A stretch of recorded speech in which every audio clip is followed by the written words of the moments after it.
esto, por favor. Gracias. Ok, entonces supone que ya está, ¿verdad? Bueno,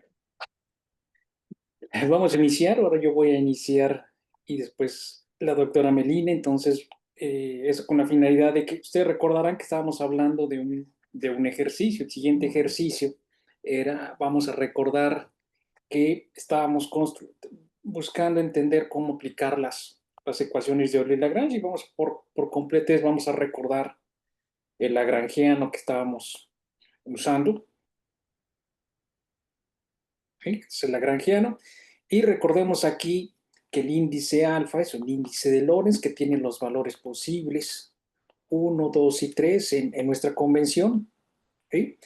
Este índice alfa, recordaremos, este índice alfa podemos llamarle alfa y alfa, o podemos llamarle beta o beta, etcétera, pero siempre y cuando estos dos sean los mismos, ¿no? Y mencionamos, bueno, necesitamos calcular para obtener las ecuaciones de movimiento. La sesión pasada calculamos, primero necesitábamos evaluar esta parcial, ¿no? La parcial de la densidad lagrangiana con respecto al campo. Ya no le pongo la notación que depende del espacio-tiempo, ya lo sabremos, ya lo entendemos. Y dijimos, bueno, si queremos hacer esa derivada, nos vamos a fijar únicamente en el término pues, que tiene la variable con respecto a la cual queremos derivar, ¿no? Y hacer esa parcial. Y obtuvimos, y que bueno, ese era el único término que nos interesaba, este término.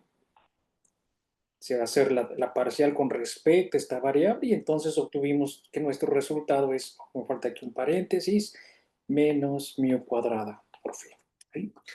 Y dijimos, bueno, la otra parte, que voy a escribirlo tal cual, como se los escribí, dijimos, vamos a hacer un cambio porque aquí tenemos que hacer una aclaración.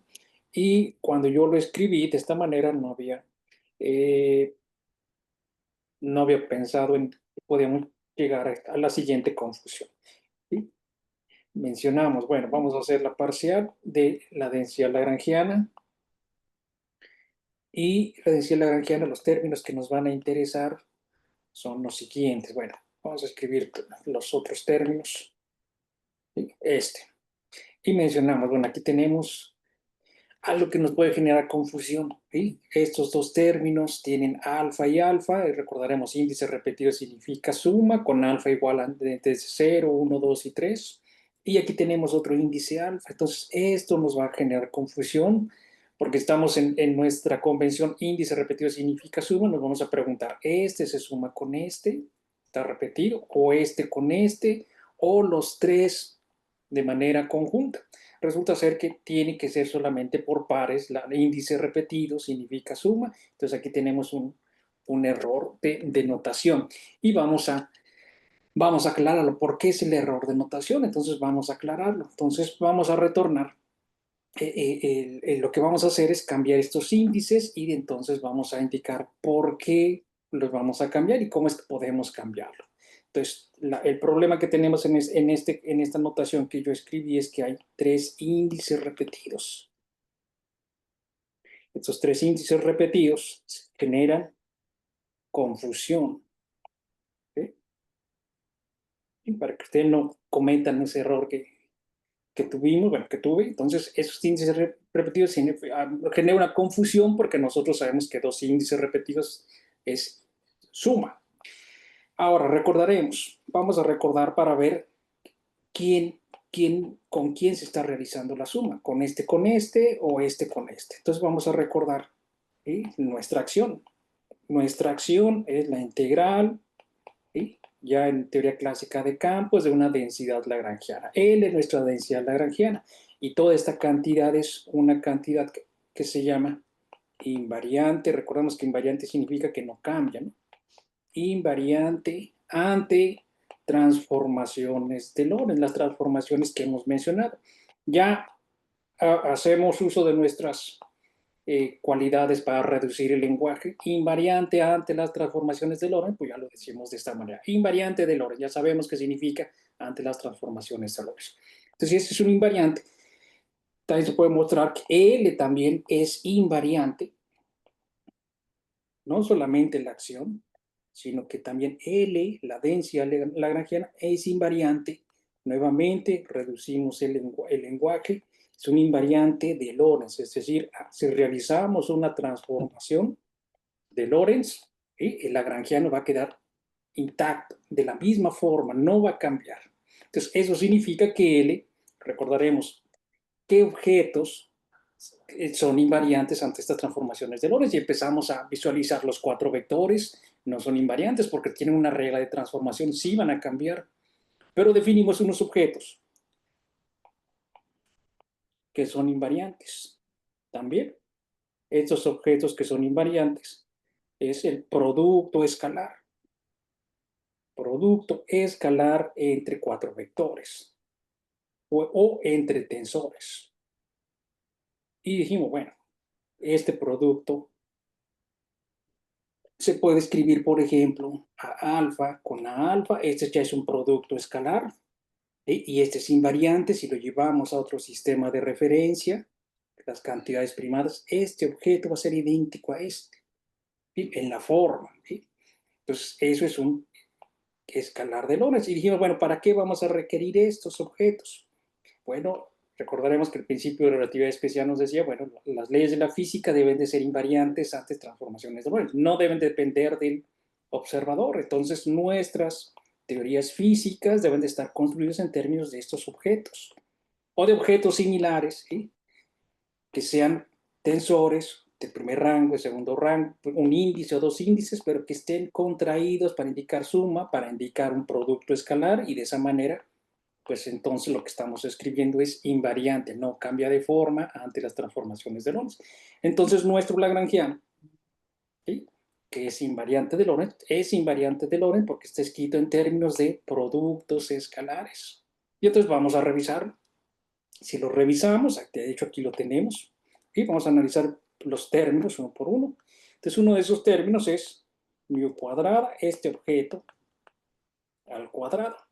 Esta mu cuadrada es, bueno, sin el cuadrado, ya sin el cuadrado es una constante, es un número.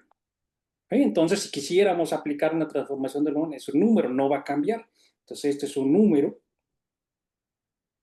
que no va a cambiar si realizamos una regla de transformación, un sistema, si cambiamos de un sistema de referencia a otro, es un número 3, va a ser, un número 3 es igual al, okay, ya vi el mensaje, ok, 3 es el mismo número, no va a cambiar si vamos a otro sistema de referencia inercial. ¿Sí? Entonces el 3 va a seguir siendo 3. Es un número, esos son invariantes. Gracias por avisarnos a la hora de que había de compañeras que estaban esperando. Bueno, ya las admitimos. Gracias. Cualquier instante un mensaje de este tipo pueden activar su micrófono y decírnoslo, no hay ningún problema, también lo pueden decir con voz. Bueno. Entonces, esa mu es una constante. Y este phi, esta función, también es un objeto que se le llama campo escalar. Y el nombre escalar no es fortuito, significa que este objeto se comporta como este número ante las transformaciones de Lorentz, entonces no cambia. Entonces, este cambio escalar tiene las propiedades de tal manera que si cambiamos las coordenadas, hacemos una transformación de Lorentz, este campo sigue siendo el mismo. Es un campo escalar. Bueno, entonces eso significa que este objeto es un invariante de Lorentz, tal como lo estábamos buscando. Nuestra densidad lagrangiana debe de consistir de objetos que no cambian al irnos de un sistema de referencia al otro. Esto es constante, esto no cambia, entonces todo esto es invariante de Lorentz. No cambia entre las transformaciones de Lorentz. Ahora el siguiente. El primer término, vamos a continuar, revisemos. El siguiente término, bueno, vamos a quitar el medio, es un factor constante. Este objeto, que si ustedes recuerdan, la notación tenía las comas, pero dijimos podemos prescindir de ellas porque solamente tenemos un campo y esto no es más que el operador 4 diferencial aplicado al campo escalar. Esto ya tiene un índice de Lorentz. Entonces podemos decir que este objeto es un 4 vector.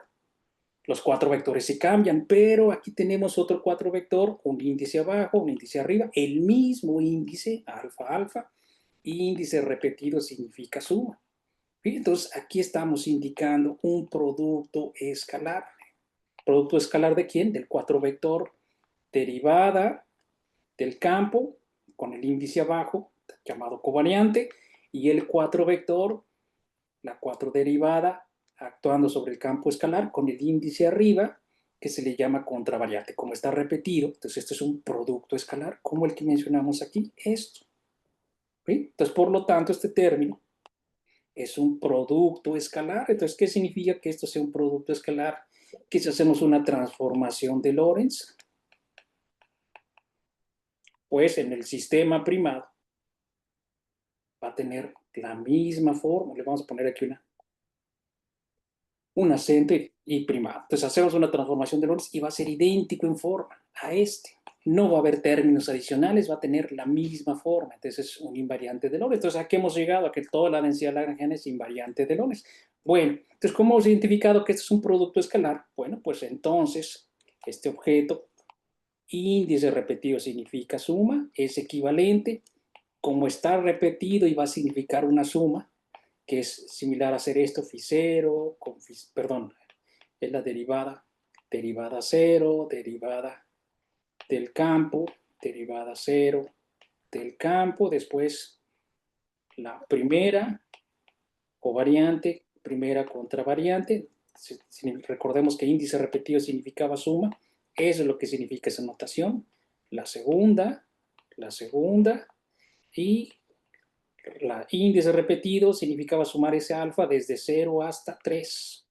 ¿Sí? Entonces, todo eso significa esta cantidad. ¿Sí? Esto. Y para indicar esta suma lo ponemos en forma compacta. Y por lo tanto, este índice alfa, que ya está sumado, podemos también pues cambiarle es una etiqueta, va a significar una etiqueta, podemos ponerle épsilon y va a significar lo mismo. Esto es lo mismo de aquí arriba. ¿Sí? Pero aquí ya estamos indicando, este índice repetido nos está diciendo que este objeto es un escalar de Lorentz porque es un producto escalar entre 4 vectores. Entonces, con esta idea, pues, entonces podemos regresar, ¿sí?, a la confusión que se había generado. Aquí tenemos un problema, aquí hay un alfa y aquí hay dos alfas. En realidad, esta es la densidad lagrangiana y aquí debe de estar indicado el producto escalar. Entonces, esto lo podemos cambiar a epsilon y epsilon para evitar la confusión con este tercer índice que se repite. ¿Sí? Y entonces, ese era lo que quedamos en la sesión pasada. Entonces, les dije, vamos a cambiarlo y esa es la razón. ¿Sí? Entonces, esa es la razón por la que vamos a cambiar. Entonces, ahora sí, vamos a retornar al cálculo que deseamos realizar. Entonces, la corrección. Corrección que vamos a calcular. Deseamos calcular la parcial con respecto a una de las derivadas del campo de la densidad lagrangiana y vamos a escribir solamente los términos que van a poder ser afectados por esa parcial, por esa operación. Y aquí ya le cambiaremos a epsilon para indicar que pues está realizando el producto escalar que proviene del lagrangiano y los otros términos que no dependen. ¿Sí? Entonces vamos a aplicar a esto. Y ahora aquí tenemos otro detalle. Para hacer esa parcial, observemos, hacemos la parcial con respecto a una de las derivadas del campo, tiene el índice abajo. Este objeto, hay un objeto que tiene el índice abajo y otro objeto que tiene el índice arriba. Entonces nos preguntamos cómo vamos a hacer esa operación, ahorita la vamos a indicar. El otro término que es una constante porque, bueno, con respecto a las derivadas, no contiene derivadas, entonces no nos va a preocupar. Cuando lo apliquemos, eso nos va a dar por resultado 0. Entonces, ¿cómo realizaríamos esta operación? Bueno, la derivada es un operador lineal, vale la regla del producto, es igual a un medio, aplicamos la regla del producto, parcial con respecto a la derivada del campo con índice alfa, se lo aplicamos a la primera derivada, ¿sí?, y dejamos la siguiente, ¿sí?, regla del producto, aplicamos a este por el segundo, después más el primero por la derivada del segundo. Entonces el siguiente término es el primero por la parcial del segundo. ¿Sí? Y aquí tenemos nuestra pregunta, índice abajo e índice arriba. ¿Cómo hacemos esa derivada? A pesar de que hace un tiempo les dije no hay Sí hay una diferencia, pero posiblemente ya nuestros cálculos con productos escalares, nuestra densidad lagrangiana, ya se va a perder esa diferencia. Bueno, en las derivadas hay que hacer algo adicional porque este objeto no es el mismo que este, tiene el índice abajo, este tiene el índice arriba, ¿sí? Pero vamos a poder hacerlo porque introdujimos hace un par de sesiones el tensor métrico. ¿Cómo hacemos la derivada? Primero vamos a hacer el que sí conocemos, que sí sabemos cómo hacerlo de manera inmediata, este término. Entonces veamos, vamos a escribir aquí el primer elemento. Primer elemento. ¿Sí? Y nos preguntamos cómo hacemos la parcial de este objeto con índice abajo con respecto al objeto con índice abajo alfa. Y observamos, tienen diferente índice. ¿Sí? Pues resulta ser que esto va a ser 1 si el épsilon es igual al alfa. Cuando el épsilon sea igual a alfa, eso va a dar por resultado 1, porque estos dos objetos van a ser el mismo objeto, ¿no? El mismo objeto. En ese entonces, si son diferentes, si épsilon es diferente de alfa, eso nos va a dar por resultado 0. Entonces, son objetos que tienen el mismo índice abajo, pero lo tienen diferente. Entonces, nos va a dar 1 si es el mismo índice y nos va a dar 0 si tienen el índice diferente. Entonces, esto se denota, ¿sí?, de la siguiente manera, se le conoce como una delta, y que prácticamente la definimos, ¿sí? Ya la estamos definiendo. ¿Qué va a ser este objeto? Pues va a ser un 1 cuando esto suceda y va a ser un 0 si épsilon es diferente de alfa. ¿Sí? Entonces ya tenemos el primer término, ya sabremos qué va a suceder aquí. Ahora, ¿cómo hacemos el segundo? Bueno, vamos a hacer el segundo elemento. ¿Cómo lo vamos a realizar? Vamos a escribirlo. El segundo elemento tendremos que hacer la parcial de una derivada del campo con índice arriba con respecto a las derivadas del campo con el índice abajo. Arriba y abajo, en principio, los objetos son diferentes. Pero ustedes recordarán la sesión, hace un par de sesiones, que el tensor métrico, ese objeto que tiene una representación matricial, que son 16 elementos y solamente 4 de esos son diferentes de 0, ¿sí? El tensor métrico nos ayuda a conectar índices covariantes contra variantes, o a veces también se suele decir, podemos subir y bajar índices con ese tensor métrico. Entonces vamos a usar, bueno, vamos a poner aquí la pausa, y la pausa de ¿qué vamos a usar? Usaremos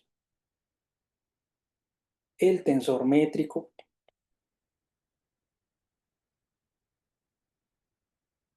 para, y vamos a indicarlo así, recordemos que estamos haciendo la parcial con respecto a un índice abajo, covariante. Este lo tiene arriba, entonces si lo tuviese abajo, podríamos utilizar esta regla.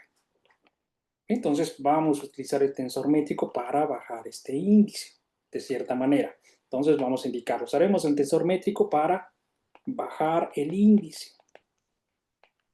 Pero esta regla de cómo bajar el índice es peculiar. ¿Cuál es esa regla? Vamos a poner aquí esta regla. ¿Sí? La regla es la siguiente. Tenemos este objeto, se utiliza el tensor métrico de la siguiente manera. Vamos a llamarle épsilon, épsilon y una letra griega que no hayamos utilizado. Vamos a ponerle tau. ¿Sí? Y ahora observemos, el tensor métrico nos ayuda a que este índice nos ayuda a bajar el índice con el cual depende, o el índice que está adjudicado como derivada covariante del campo. Cuando utilizamos esta relación, ahora observamos que el índice adjudicado al campo, que nos está indicando hay que hacer la derivada de este campo, ahora ya se encuentra abajo. Y entonces ya vamos a poder aplicar esta derivada. ¿Sí? Entonces, hacemos uso de las propiedades del tensor métrico y entonces ya podremos hacer esta derivada. Entonces vamos a llevar a la siguiente página, hagamos esta con ayuda de esto. ¿Sí? Entonces, ¿qué requerimos? Parcial de la derivada del campo con índice arriba, contravariante con respecto a las derivadas del campo covariantes con índice abajo. Y hacemos uso del tensor métrico. ¿Sí? Para esto dijimos, usamos el tensor métrico y tendremos ya el índice abajo. Vamos a colocarle aquí con otro color para que veamos, ya tiene el índice abajo. Y ya podemos derivarlo con esto y utilizar la regla previa, esta regla que colocamos aquí. ¿Sí? Hacemos la regla del producto, recordemos, estos son unos y ceros, entonces no depende de las derivadas de los campos, entonces eso nos va a dar por resultado 0. Y si quieren lo hacemos con detalle para que veamos. La regla del producto significa hacer la parcial con respecto a las derivadas de los campos del primer elemento, que es el tensor métrico, multiplicado por el segundo, y después el tensor métrico, y le aplicamos la derivada con respecto a las derivadas de los campos de este campo con tau. ¿Okay? Este primero nos da 0, porque son unos y ceros, no tiene ninguna dependencia en los campos, y este ya podemos evaluar. ¿Okay? Bueno, entonces lo evaluamos. Entonces, tensor métrico, epsilon, tau, y hacemos uso de la regla que colocamos previamente. Esto va a ser una delta de, perdón, este es alfa, delta de tau y alfa. ¿Sí? Entonces, este objeto va a ser diferente de 0 cuando alfa sea igual a tau. Y va a ser 0 si son diferentes. Entonces, la definición ya la colocamos previamente. Entonces, este objeto, ¿sí? Índice repetido significa suma. Podríamos hacer ahí realizar la expansión de esta suma, pero recordemos la definición de este objeto. Este objeto que nos dice, esto va a ser 1 siempre y cuando alfa sea igual a tau, o al revés, tau sea igual a alfa. Pues entonces lo podemos eliminar, pero aquí indicamos tau debe de ser igual a ¿quién? A alfa. Y entonces lo dejamos g de epsilon con alfa. ¿Sí? Aquí ya hicimos uso de que la única forma en que todo este producto sea diferente de 0 es que tau sea igual a alfa. Y aquí ya tenemos el resultado. Ok, bueno, pues entonces ya colocamos nuestra información en la parcial que deseábamos realizar. La parcial con respecto a alfa. Entonces, finalmente, parcial con respecto a las derivadas de alfa dijimos, de la densidad lagrangiana. Esto nos da por resultado. Teníamos dos términos. Este término que dijimos que nos da por resultado, lo tenemos aquí.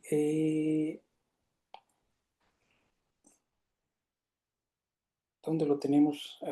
Bueno, aquí dijimos que vamos a utilizar este y nos da por resultado. Lo colocamos aquí. Entonces es un medio. Este es un medio. Vamos a recordar a qué es igual esto. Esto nos dice que solamente va a ser diferente de 0 cuando epsilon es igual a alfa. ¿Sí? Podemos colocar este símbolo. Vamos a colocar el símbolo delta de alfa, epsilon y phi epsilon. ¿Ok? Entonces, estamos haciendo este. Y donde estamos reemplazando que este objeto es esta que tiene esta propiedad. ¿Sí? Solamente va a ser todo esto diferente de 0 cuando epsilon es igual a alfa. ¿Sí? Y el segundo elemento, que ya lo hicimos aquí, más el siguiente elemento, que va a ir acá,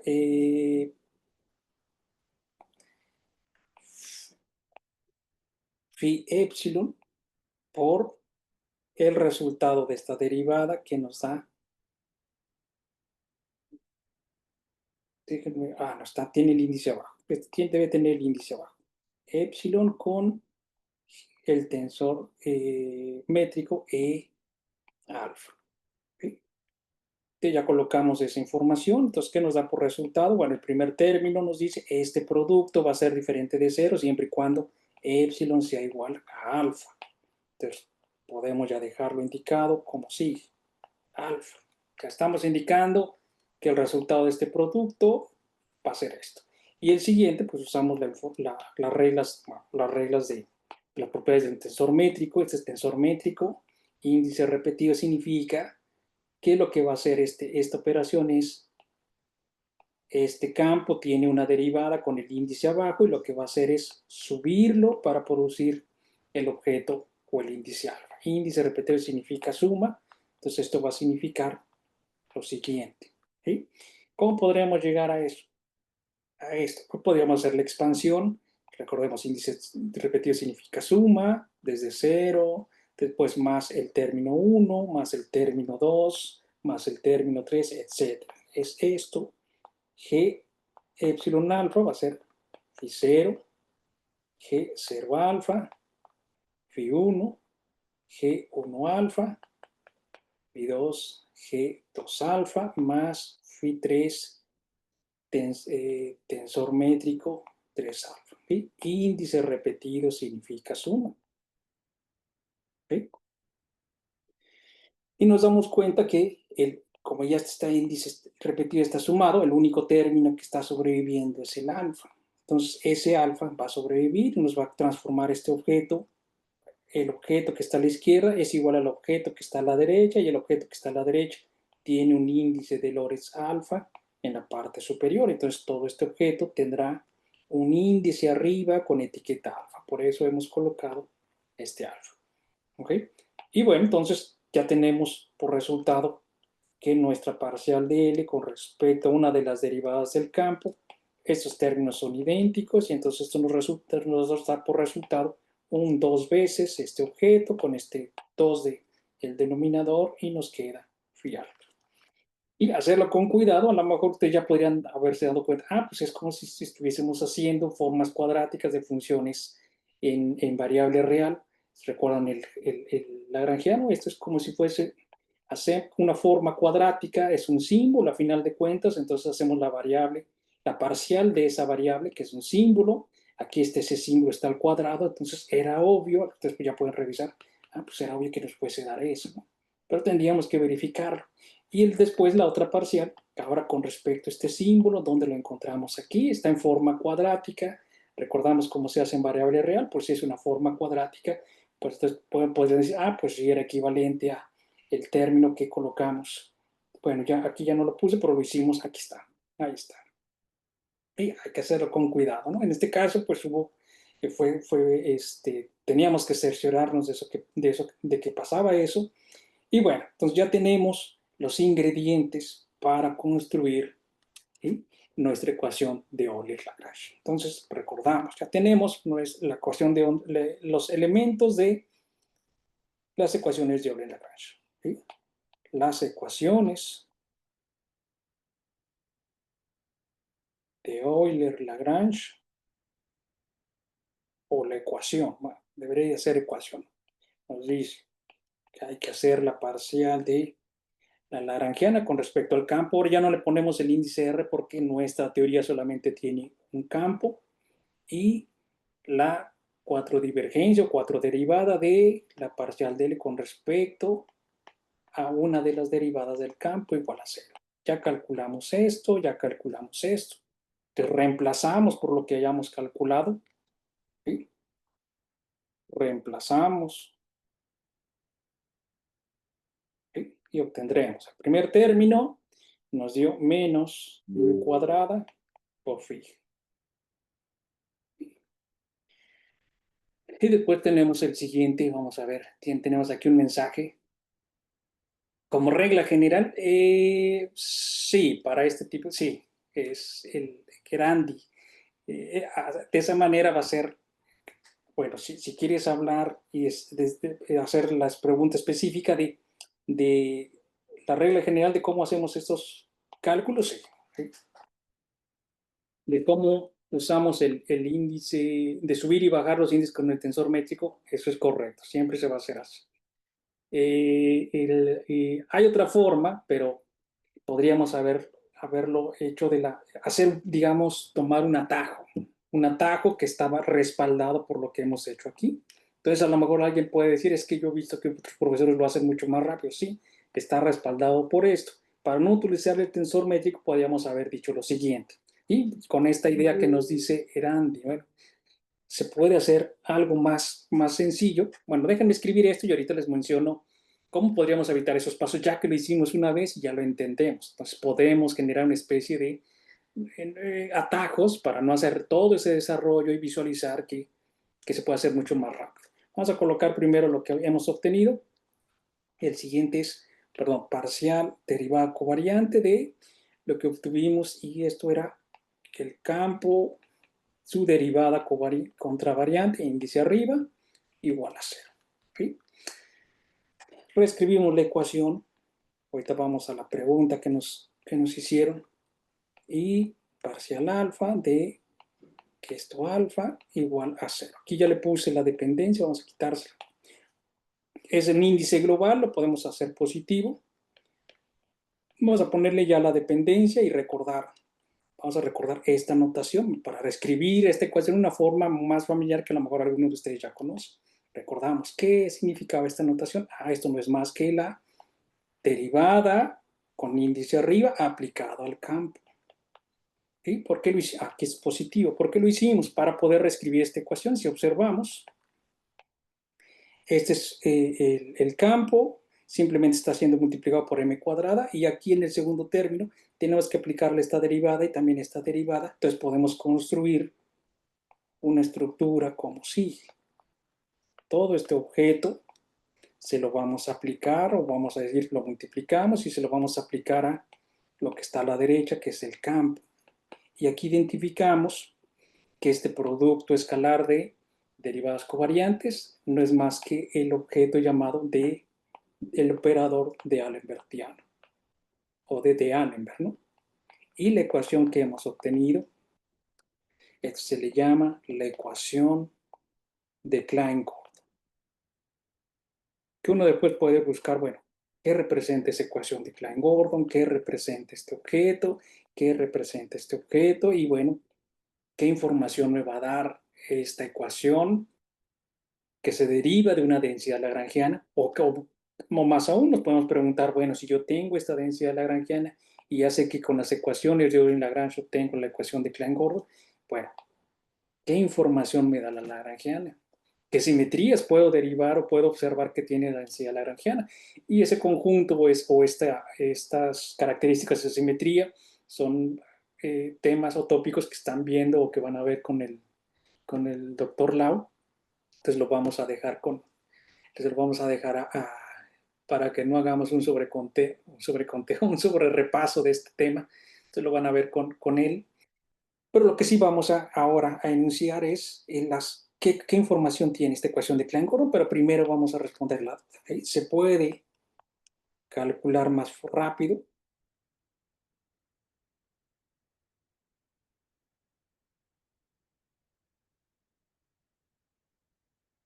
Sí, sí, claro, está sustentado por lo que hicimos.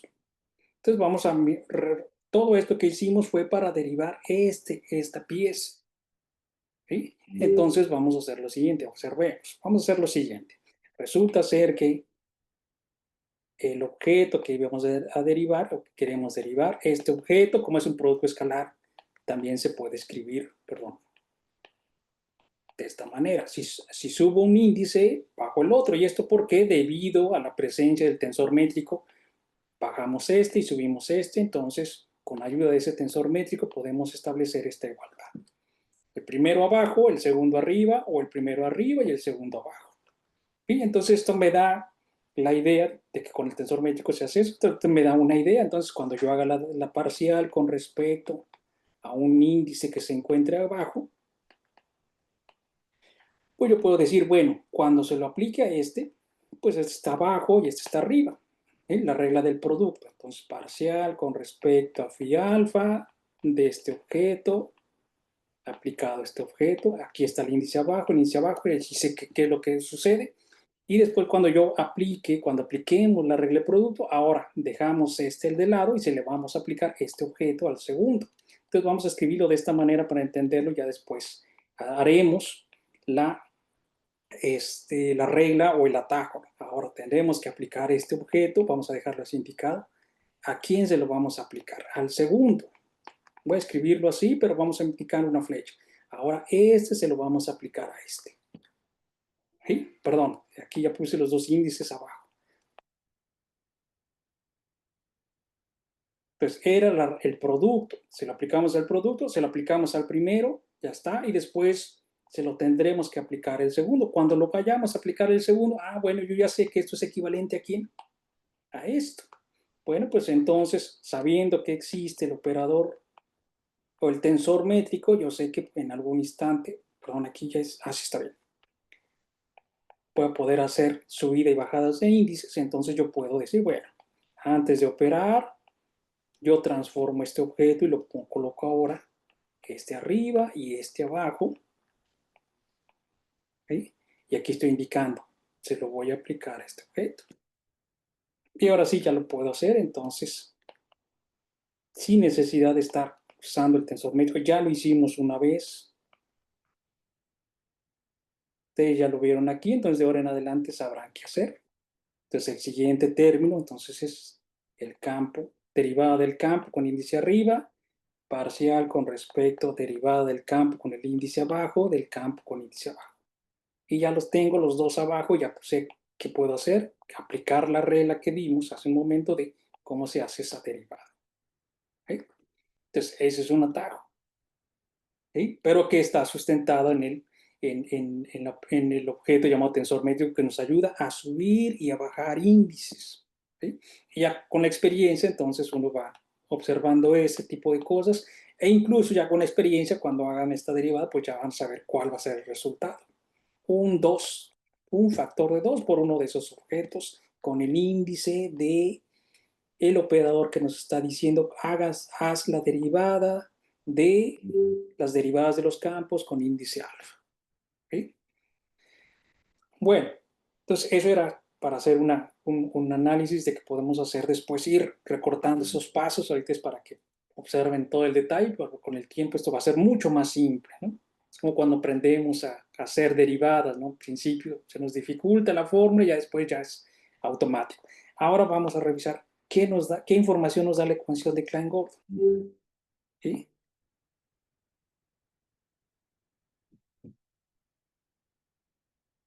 Permítame.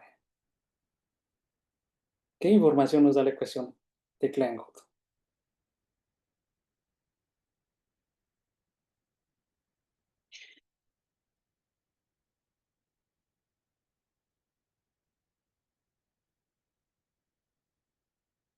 Vamos a poner una K y una G de Klein-Gordon. ¿Sí? Entonces vamos a hacer la siguiente analogía. Lagrangiano clásico. Densidad lagrangiana. Campos clásicos. ¿Ok?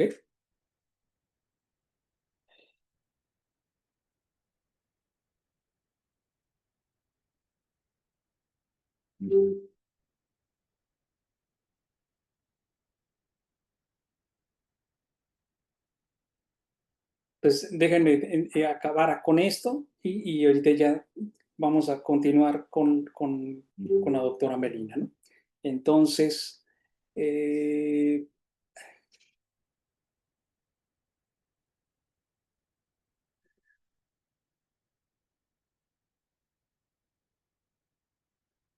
clásico, el lagrangiano clásico tenemos un término cinético y potencial. ¿El cinético de qué consiste?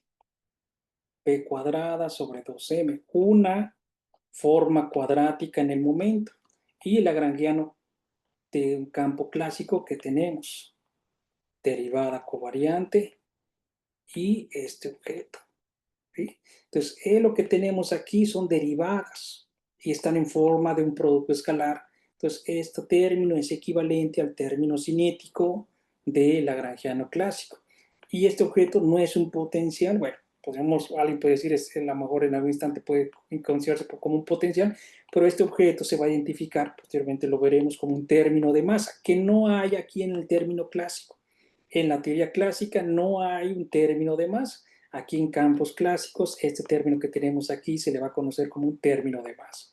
Entonces tenemos un término cinético y el siguiente término es un término de masa. Y más adelante hablaremos de ese término de masa. ¿Ok?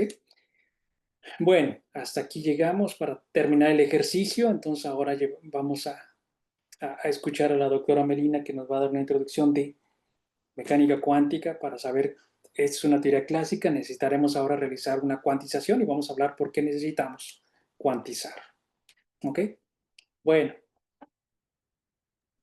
Gracias, gracias, Frank. oye, ¿tomamos ahorita una foto o hasta el final? De una vez, yo creo, Ah, bueno, ok. si pueden prender sus cámaras, necesitamos que, ándale, que dejes de compartir. Sí, estoy buscando, ya no me acuerdo cómo. Oye, es súper bueno que hicieras todos los cálculos con los Ya, índices, que siempre es una cosa que se puede complicar, ¿no? así es. Ok, vemos entonces, vamos todos a prender nuestras cámaras, por favor. ¿Cómo están todos? Randy, a ver si Laura, Enrique, Milagros, Adriana, pueden prender sus cámaras. Daniela, algo dice Randy, déjenme ver. Que no tiene cámara el día de Ajá, hoy. no te preocupes, Randy. Regina, Adriana, Paola, ¿cómo vamos? ¿Cómo se están sintiendo? Por cierto que les recuerdo que les mandé un correo y también lo puse en el canal de Telegram para que nos den un poquito su opinión de cómo se están sintiendo con estos cursos. Gisela, ¿cómo vamos? ¿Podremos, Margarita, Alma, podremos poner las cámaras? Gracias, Gisela. Bueno, voy a sacar la primera. A ver, digan todos qué vamos a decir hoy. Ecuación de Klein-Gordon. Ah, bien, ahí viene Laura. Ecuación de Klein-Gordon. A ver, listos. Muy bien. Denme un segundo y sacamos la siguiente foto. Ahora sí, otra vez.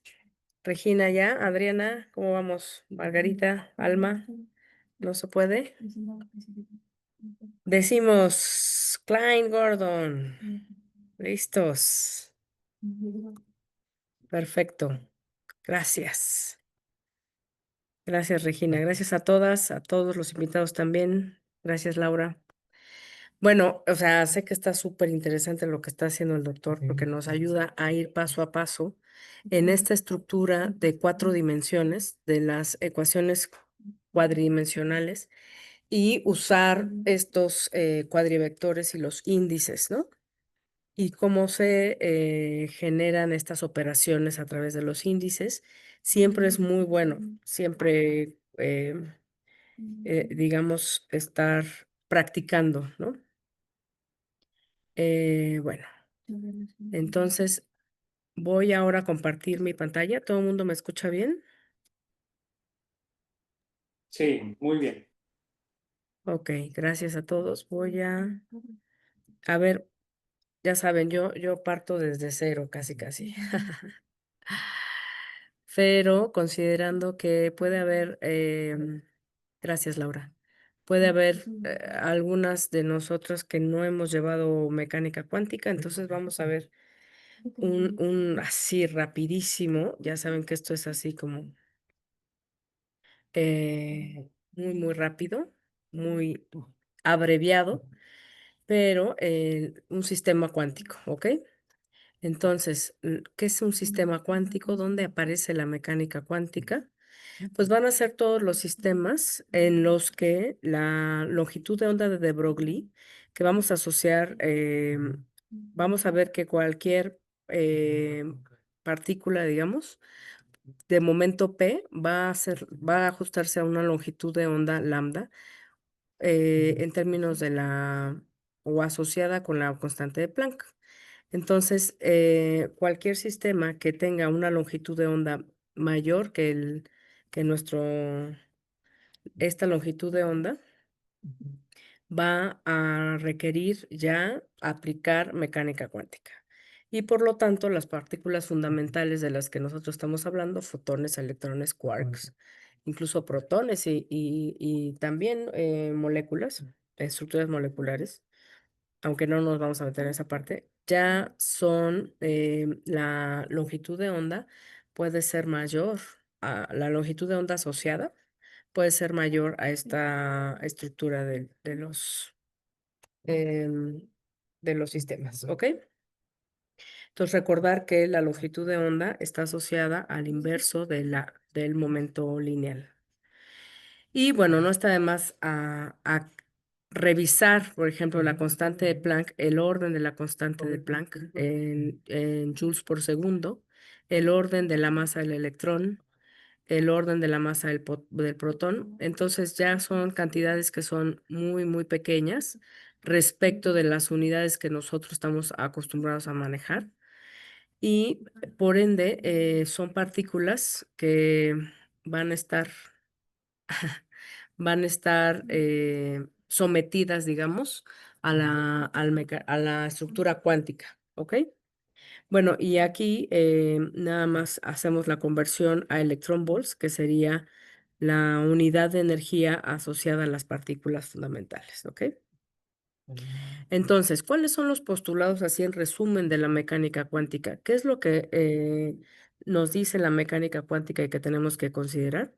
Bueno, existen 5 postulados de la mecánica cuántica, los principales, lo que significa un estado de un sistema cuántico, cómo determinamos observables y su relación con los operadores, cómo determinamos mediciones en un sistema cuántico y los asociados a los eigenvalores de los operadores. Después hay un cuarto postulado que sería la interpretación probabilística de una medición y luego la evolución del sistema. Todos estos o sea, digamos que los 5 postulados están asociados a estas 5 estructuras, digamos en resumen, ¿ok? Entonces vamos a ver más o menos uno por uno, igual en resumen. Estos 5 postulados provienen generalmente de observaciones experimentales, no se derivan de primeros principios y por eso se llaman postulados. Ahora, hay que considerar también que en el caso de la mecánica cuántica, las matemáticas son las que nos han llevado a entender lo que sucede. La estructura matemática es lo que nos lleva a las respuestas obtenidas, ¿no? Entonces, vamos entonces a ver un poquito este conjunto mínimo de suposiciones para desarrollar la mecánica cuántica. Sabemos que funciona y sabemos que funciona muy bien, tiene un alto potencial predictivo, tanto cualitativamente como cuantitativamente. ¿Ok? ¿Eso qué quiere decir? Pues que nos permite contestar preguntas como ¿qué significa un estado cuántico? ¿O cómo se describe un estado cuántico a un tiempo dado? ¿Cómo calculamos variables o cantidades físicas relacionadas con este estado cuántico? Y sabiendo un estado del sistema a un cierto tiempo, ¿cómo encontramos un estado a un tiempo posterior? Es decir, la evolución del sistema.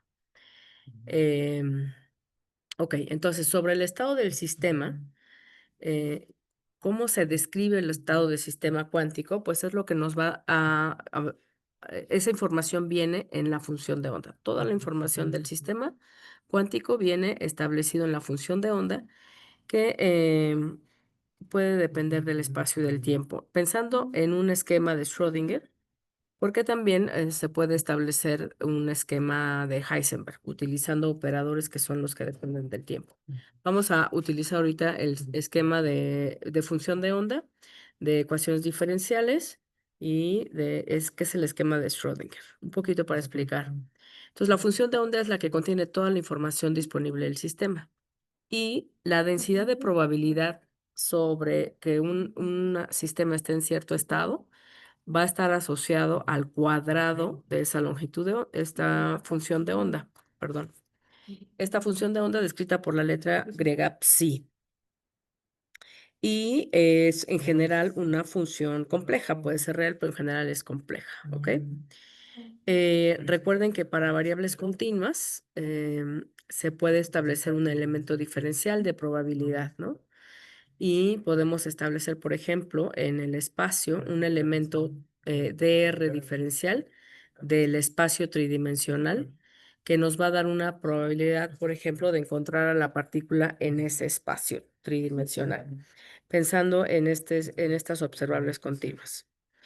Ahora, la función de onda corresponde a, digamos, ¿cómo se obtiene la función de onda? Pues otra vez es la conjetura de Broglie, considerando que es una onda de materia, ¿no? Em, lo que va a definir el estado es una función de onda o una onda asociada a una partícula de materia. Entonces, como ya vimos, una partícula de materia tiene un momento lineal y ese momento lineal va a estar asociada a una longitud de onda. Esto viene a partir del análisis de la estabilidad del átomo.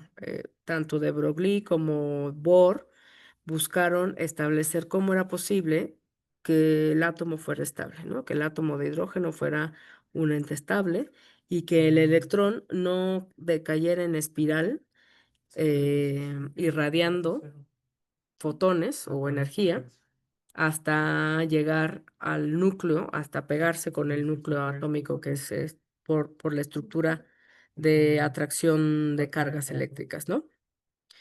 Entonces, de ahí surge de los estudios de Bohr, del átomo de Bohr y la estructura de Broglie, digamos, las órbitas deben estar cuantizadas, ¿no? N es un número entero y lambda sería la longitud de onda asociada. Este es, digamos, el inicio del considerar los estados cuantizados. El electrón tiene un estado cuantizado asociado a que sus longitudes de onda, sus órbitas deben tener números enteros de longitudes de onda, ¿no? Ok, entonces, por supuesto, en general podemos hablar de funciones de onda individuales que dependen de de todo el espacio. Estas funciones de onda van a tener una dependencia espacial y por lo tanto no están localizadas. Sin embargo, para nosotros, para describir una partícula, por ejemplo, una partícula sí está localizada y entonces la forma de describir a partir de una función de onda, pues será con una suma o un conjunto de ondas que en la suma, estas ondas van a desvanecerse en el infinito y van a generar una probabilidad mayor, pues cerca de la partícula puntual, ¿no? A esta función de onda localizada se le llama paquete de ondas y está asociada a una serie de ondas, una suma de ondas, ¿ok? Es, y pueden interferir constructivamente para que fuera de la región de interferencia sea destructiva y en cierta región sea constructiva. Aquí de manera muy simple recordamos lo que es interferencia constructiva e interferencia destructiva. Si se ajustan los valles o las crestas, pues vamos a tener una suma y vamos a tener una onda mayor. Pero si justo están desfasadas y más bien la cresta se ajusta con un valle, entonces más bien se van a cancelar las ondas y vamos a tener una disminución de la amplitud de la onda, ¿no? Bueno, en términos de la notación de Dirac, que es otra notación, o una alternativa en la notación, la función de onda se describe como un vector de estado. También se puede usar esa notación de Dirac, vamos a verlo indistintamente, puede ser mucho más fácil de entender una ecuación a partir de una notación de Dirac que tiene esta estructura de Bra y Ket, ¿no? Este sería un Ket, pero este ket pues lleva toda la información en cierta base de la función de onda, ¿no? De tal manera que el bracket sería la densidad de probabilidad o la probabilidad porque ya está incluida la integración en todo el espacio, por ejemplo, ¿no? Ok. Este es un producto interno, es lo que definimos como producto interno entre los dos estados. Y recordar que el principio de superposición lo que nos va a generar es un paquete de ondas. Ok, Luego, el siguiente de los postulados, hasta ahí la función de onda o el vector de estado nos dice que que toda la información del sistema va a estar en este vector de estado o en la función de onda. El siguiente postulado nos habla de las observables, cómo se determinan las observables, y vamos a ver que en la primera cuantización estas observables van a ser asociadas a operadores, ¿ok? Como ya explicó en algún momento el doctor Francisco, em, por ejemplo, cuando la parcial que estaba explicando el doctor, la parcial, que son las parciales con respecto al espacio, van a determinar, por ejemplo, el momento lineal, y la parcial con respecto al tiempo va a determinar la energía. Por lo tanto, estas observables van a ser relacionadas con operadores. Estos operadores son hermitianos y esto es lo que significa hermitiano, que el operador va a ser igual a su conjugado hermitiano, que significa, recuerden, de álgebra lineal, que es el conjugado transpuesto, ese es el hermitiano, ¿no? Entonces los operadores, les vamos a poner un sombrerito arriba para indicar que son operadores, y los operadores en general se pueden representar por matrices o pueden ser, como ustedes lo vieron con el doctor, operadores de derivadas, ¿no? Ahora, cuando hacemos una medida experimental, cuando medimos una observable, la variable dinámica o los valores posibles del estado del sistema nos va a dar los eigenvalores asociados a este operador hermitiano en la ecuación. ¿Ok? Entonces, si este es el operador, los eigenvalores, acuérdense, esta es una ecuación de eigenvalores, si recuerdan, va a ser el mismo estado, simplemente que el operador aplicado al estado me va a dar los eigenvalores, ¿ok? Y estos son los posibles números cuánticos o estados cuánticos del sistema. Y considerando que estas funciones de onda van a formar una base completa en el espacio de soluciones. Hay mucho que decir entre de todo esto, pero es, digamos, un resumen, ¿ok? Como les decía, la primera cuantización nos va a asociar las observables como posición, momento, energía, momento angular, etcétera, a operadores. Entonces, aquí lo que vamos a ver directamente es una operación sobre una función de onda. Los operadores es aplicar una operación sobre una función de onda. Estos operadores pueden ser representados por una matriz, obedecen el álgebra de conmutadores, no necesariamente conmutan. Habría que determinar cuál es el conmutador de ciertos operadores. Vamos a ver un ejemplo. Y están caracterizadas por ciertas propiedades de hermiticidad, como habíamos dicho al inicio. Entonces, aquí rápidamente, en la primera cuantización, por ejemplo, X, que representa el espacio, el operador X va a estar asociado a X en el producto con algo, ¿no? Por ejemplo, si es la función, es el producto, la función de onda.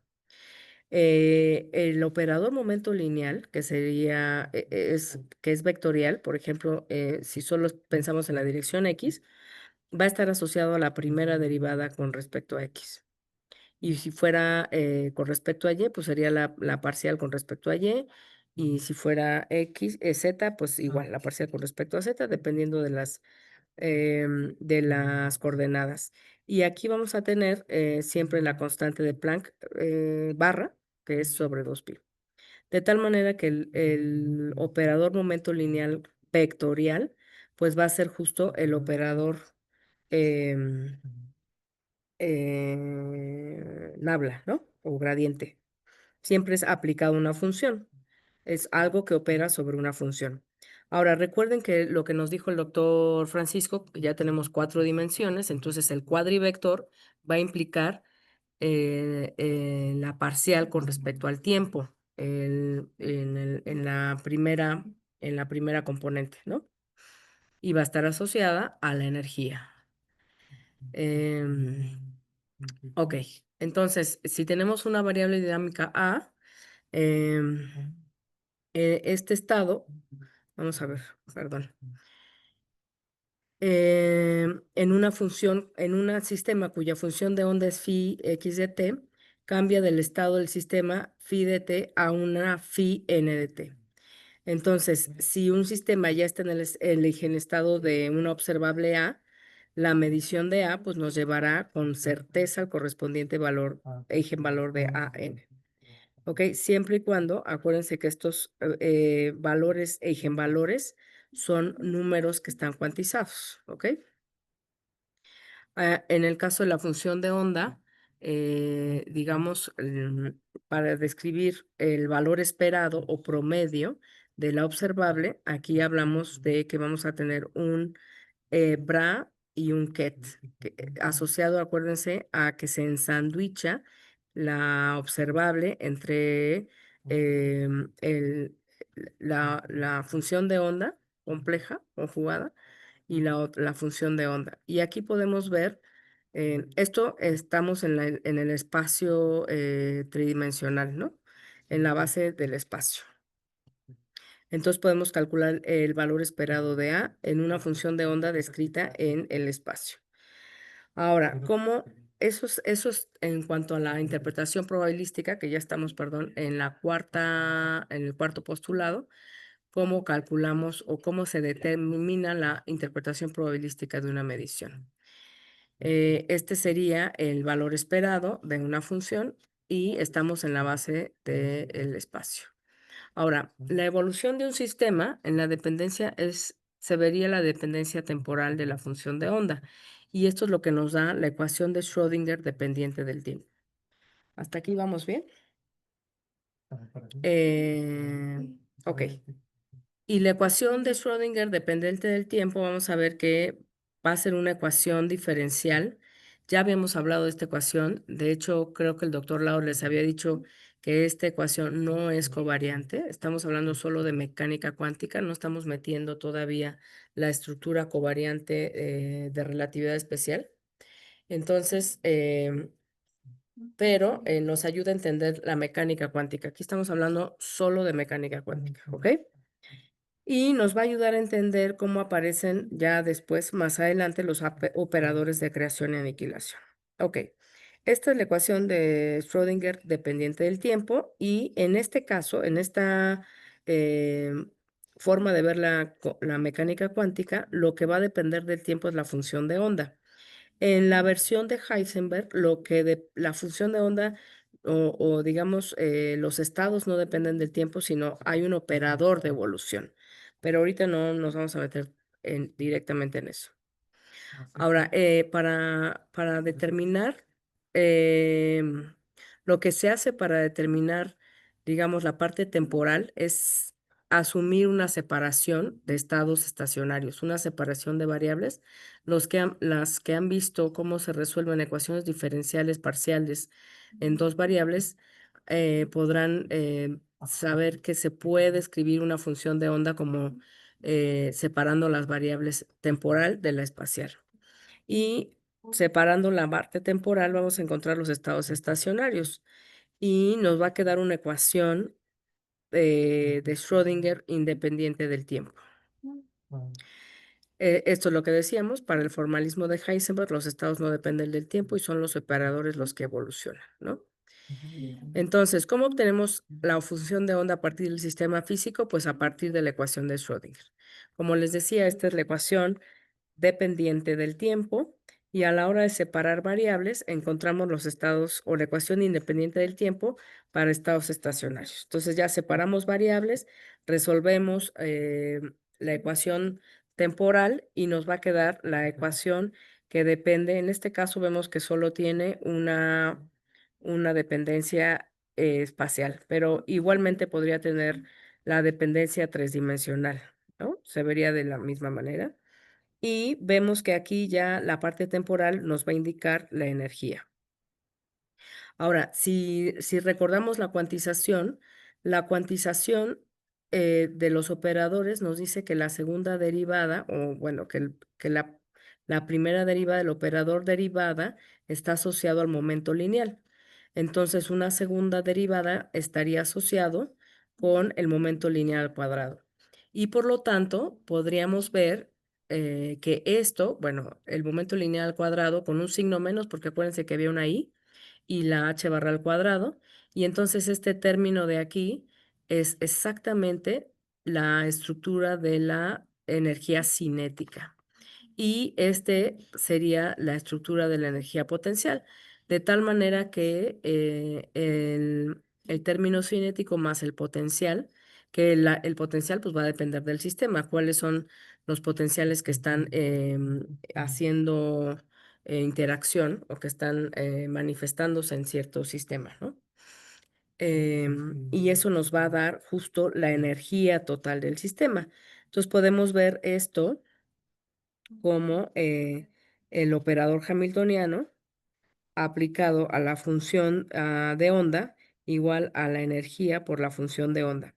Este operador hamiltoniano, recordar, pues va a ser exactamente menos h barra al cuadrado sobre 2m. Esto es en una dimensión, ¿no? Pensando que es una dimensión, esto es un operador más b de x, se aplica a la función de onda y me da exactamente la función de onda por el eigenvalor. Entonces la energía son los eigenvalores, los posibles estados de energía son los eigenvalores del hamiltoniano, pero ya sabíamos anteriormente que el hamiltoniano representa la energía total del sistema. Y lo que vamos a encontrar en mecánica cuántica es que estos estados o estas posibles energías del sistema van a estar cuantizados con un valor n, que en general son números enteros, pero vamos a ver, por ejemplo, el caso del oscilador armónico que va a incluir también el cero. Y no porque tengamos un estado de energía cero, sino porque la forma de la estructura de la energía va a incluir un n igual a cero. Entonces, esta sería la ecuación de Schrödinger y esta es exactamente la misma ecuación de Schrödinger, pero ya escrita con el operador hamiltoniano. Recuerden, habíamos visto en la primera cuantización que el digamos, el momento lineal, el operador momento lineal, perdón, operador, va a ser exactamente igual a I h barra derivada, porque estamos pensando en que solo depende de una dimensión, derivada con respecto a x. Si yo elevo esto al cuadrado, me va a dar menos I cuadrada es menos 1, h barra cuadrada, y el operador se va a aplicar dos veces, entonces sería una segunda derivada, y es exactamente lo que veo aquí, sobre 2m. Entonces, p cuadrada sobre 2m, recuerden que esto es la energía cinética, digamos, clásica. Todavía no estamos metiendo la parte relativista, pero en este caso sería la energía cinética no clásica, sino cuántica, ¿ok? No relativista, pero sí cuántica. ¿Sí queda claro esa parte? Continuamos entonces. ¿Hay preguntas hasta aquí? ¿Todo bien? ¿Sí me escuchan bien? ¿No se oye mucho ruido de fondo? ¿Sí me escuchan bien? Sí se escucha bien. Ok, perfecto, gracias. Bueno, entonces vamos a pasar a ver un sistema cuántico directamente. Ya se entendió bien cuáles son los 5 postulados de la mecánica cuántica. Y bueno, voy a tratar de ver el oscilador armónico, porque además es un sistema muy indispensable para describir muchos otros fenómenos. El oscilador armónico cuantizado, y después de ahí vamos a ver, bueno, el doctor Francisco va a, no sé si nos dé tiempo, de avanzar un poquito más en cómo ya se ve la estructura de campos asociados a, a estos operadores que vamos a obtener del estudio del oscilador armónico. Recuerden, hasta aquí estamos hablando de solo mecánica cuántica, no estamos incluyendo todavía la parte de relatividad especial, que fue la que empezamos a ver hace un par de sesiones y en la que estábamos hablando con el doctor. Entonces, todavía no estamos metiendo una estructura cuadridimensional, estamos pensando solo en una estructura tridimensional. Entonces, partamos del oscilador armónico clásico. Es la ley de Hooke, ¿se acuerdan? La fuerza es igual a menos una constante, que está asociada a la constante del resorte, por el desplazamiento. Y recuerden que en sistemas conservativos, pues la fuerza puede ser vinculada al potencial o a la energía potencial. En este caso está escrita como V. Vamos a tomar esa notación, aunque siempre la escribimos como U. Entonces, la fuerza va a estar asociada a la energía potencial o al menos el gradiente de la energía potencial. Y en una dimensión podemos describirlo como eh, la fuerza igual a menos la derivada en la dimensión X. Esto podemos, obviamente, si las funciones son continuas y bien comportadas, podemos integrarlo de tal manera que vamos a encontrar, esto es todavía clásico. Todo esto, recuerden, estamos partiendo de lo que conocemos de la mecánica clásica newtoniana, no cuántica, no relativista, y esta sería nuestra energía potencial, ¿ok? Ahora, este sería la energía potencial de un oscilador armónico. ¿Por qué es interesante o importante nuestro oscilador armónico? Porque cualquier potencial arbitrario, digamos, podemos representar, no sé si se alcanza a ver esa línea, podemos representar cualquier potencial cerca de un mínimo, siempre y cuando esté cerca de un mínimo, el movimiento de un potencial arbitrario, pero cerca de un mínimo, lo vamos a poder representar como un potencial de oscilador armónico, ¿no? Aquí más o menos se ve una línea un poco más, se ve mejor, pero un poco más chueca, perdonen por eso. Y entonces el potencial cerca del mínimo, recuerden que esto solo se aplica si estoy, por ejemplo, en un resorte cuyas oscilaciones son alrededor de cierto estado estacionario o más de equilibrio, ¿no? Si yo estiro demasiado el resorte, voy a romper la elasticidad del resorte y ya no vamos a tener un movimiento oscilador armónico. Entonces son movimientos muy cercanos a cierto valor, que en este caso le vamos a llamar x0. Si yo hago esto, ¿se acuerdan qué es esto? Esto es una expansión en serie de Taylor del potencial. Este potencial que está en negro, voy a expandirlo alrededor de un valor mínimo muy cercano y a ese voy a expandirlo una serie de Taylor que está asociada a las derivadas, ¿se acuerdan? A la primera derivada alrededor del x0 y luego más un medio de la segunda derivada alrededor de x0. Pero recuerden, y luego más términos mayores. Claro que recuerden que esto es muy pequeño, son oscilaciones muy pequeñas, entonces x solo está variando en x0 muy pequeño. Entonces, si yo tomo términos más grandes, va a ser despreciable, ¿no? Por otro lado, la primera derivada en el mínimo, justo en el valor mínimo, pues se va a anular, ¿no? Entonces voy a tener prácticamente que el potencial, cualquier potencial, considerando que esta constante, que no me va a generar ninguna dinámica, solo me va a decir dónde está mi sistema de referencia. Esta constante la puedo poner en cero si cambio el sistema de referencia. Y la primera derivada, pues la puedo despreciar porque justo en el valor mínimo, pues va a ser cero. Entonces, finalmente me va a quedar solo el término cuadrático porque los términos restantes pues van a contribuir muy poco y la segunda derivada evaluada en x0 va a ser una constante. Podría ser cero, pero esos casos no los vamos a ver en este momento. Va a ser una constante. Y entonces puedo asociar esa segunda derivada a la k y ya veo que el potencial de oscilador armónico me ayuda a describir al menos alrededor del mínimo la dinámica de un sistema. ¿Sí queda claro? Ahora, recordar que puedo determinar una frecuencia de oscilación que le voy a llamar W como la raíz de K sobre M para poder describir en términos de la oscilación y no de K. M es la masa del objeto. Piensen en una masa que se mueve a partir de un resorte. Estamos en clásico todavía. Y puedo describir la frecuencia de oscilación como como la raíz de K sobre M. Por lo tanto, este mismo potencial lo puedo reescribir como esto. ¿Estamos de acuerdo?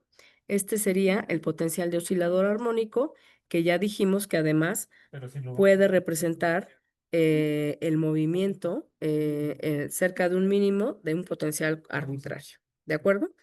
Por eso es también importante. ¿Ok? Entonces, bueno, vamos a tratar de hacer esto porque está súper interesante. Entonces, ¿esto qué sería? Esto es la ecuación de Schrödinger. A ver, déjenme ver si puedo abrir. Esto es la ecuación de Schrödinger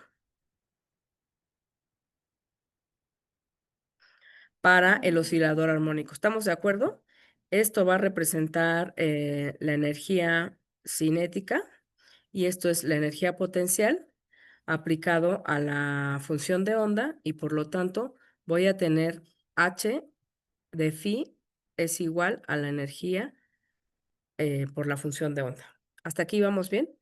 Vamos a intentar, esta es una ecuación, si la vemos así, pues es una ecuación diferencial. Y es una ecuación diferencial que puedo resolverla con métodos eh, de, em, de ecuaciones diferenciales como series de potencias, no sé si han oído hablar de eso, pero hay una forma más, voy a ver si puedo mejor abrir una,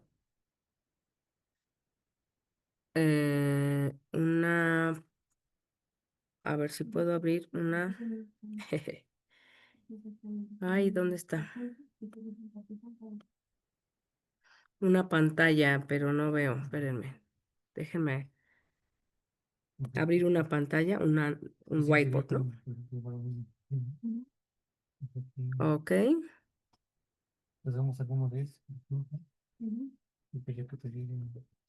¿por qué no puedo? Aquí está, ok. Entonces ya abro una pantalla para ver. Entonces, ¿ustedes pueden escribir en esta pantalla o solo yo? Sería bueno que, sería bueno que escribieran. Ah, muy bien. ¿Se acuerdan cuál es? A ver, si se acuerdan cómo escribir la ecuación de Schrödinger. ¿Quién me quiere escribir la ecuación de Schrödinger para el oscilador armónico? Ok, vamos a escribir aquí el oscilador armónico.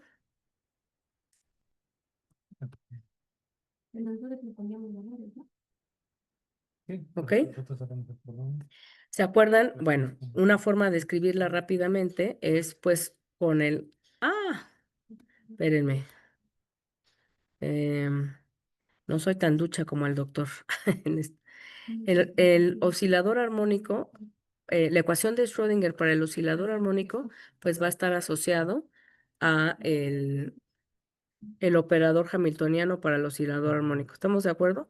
¿Y se acuerdan cómo el operador hamiltoniano? Pues es menos h barra cuadrada sobre 2m derivada con respecto a x cuadrado, ¿no? La segunda derivada, más el potencial del oscilador armónico, que sería m, ahí como tenemos omega cuadrada, x cuadrada. ¿Estamos de acuerdo? Ese es el operador hamiltoniano. ¿Hasta ahí vamos bien? Y lo puedo escribir en términos de P, ¿ok? Entonces puedo definirlo como un medio de 2m y aquí puede ir un P cuadrada. ¿Estamos de acuerdo? Más este un medio y este m que saqué, pues tendría que elevar al cuadrado aquí la m, la omega y la x van al cuadrado. ¿Estamos de acuerdo? Entonces puedo escribir el operador hamiltoniano como esto. ¿Sí estamos de acuerdo hasta aquí? ¿Alguien que quiere escribir para que todo el mundo se acuerde cómo es el operador hamiltoniano? Ay, Dios. Perdón, ¿cómo es el operador momento lineal en X? Para que se acuerden y veamos. Ahora, aquí, este es un método para resolver la ecuación de Schrödinger sin meternos a la solución, eh, digamos, de serie de potencias, como solucionaríamos una ecuación diferencial de ese tipo con una serie de potencias. Vamos a utilizar lo que se llama un método algebraico, ¿ok? Son dos cantidades que van al cuadrado y puedo ver directamente por ejemplo, que dos cantidades al cuadrado, u más b cuadrada, las puedo escribir como i por u, como un número complejo, como una estructura compleja, por b menos i por u más b. Esto siempre y cuando son variables complejas y conmutan.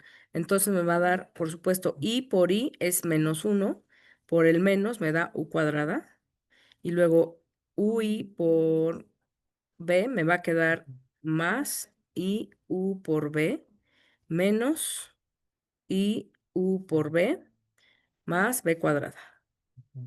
Y entonces esto se cancela porque conmutan y entonces es la misma cantidad, ¿no? En el caso de los operadores, recordar que esto es un operador y esto es un operador. El W y el M sí son constantes, pero estos son operadores. Y los operadores, que se pueden representar por matrices, como ya dijimos, no conmutan necesariamente. Para ver cuál es la conmutación, ¿se acuerdan? ¿Alguien ha hecho un trabajo de conmutación de estas estructuras? Normalmente lo que hacemos es ver si conmuta X con P y le aplicamos una función de prueba. ¿Se acuerdan de eso? No nos vamos a meter mucho en esto. Son operadores y lo que hacemos es, bueno, tenemos que definir qué es un conmutador. Un conmutador sería, a ver, ¿cómo estamos? ¿Alguien quiere escribirlo aquí? Sería X, P menos P, o sea, el orden cambiado, ¿no? X. Esto aplicado a una función para que se vea. Entonces tendríamos X, operador P, operador sobre la función X, f de X, perdón, menos esta sobre la función X, f de X. ¿Estamos de acuerdo? ¿Sí se acuerdan que esto es un conmutador? Mi letra no es muy bonita, pero no sé cómo estamos de tiempo y déjenme conectar. ¿Alguien, en lo que conecto la compu, alguien quisiera hacer ese conmutador de lo que han hecho en sus clases de mecánica cuántica?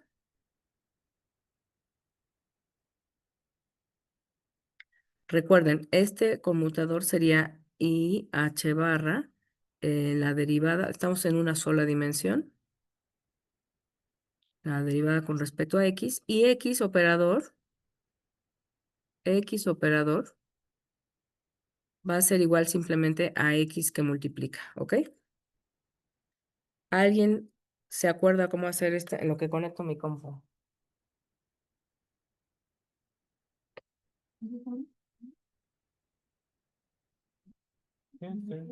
No, no, nadie. Bueno, todo el mundo sabe lo que estamos haciendo. ¿Se entiende un poquito dónde estamos yendo? Vamos a tratar de resolver la ecuación de Schrödinger, pero no como una ecuación, no como en la forma general de una ecuación diferencial.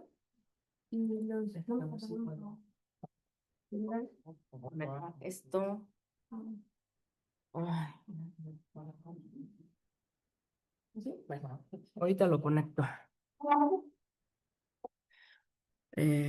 Voy a tener que moverme tantito, espérenme. Ok.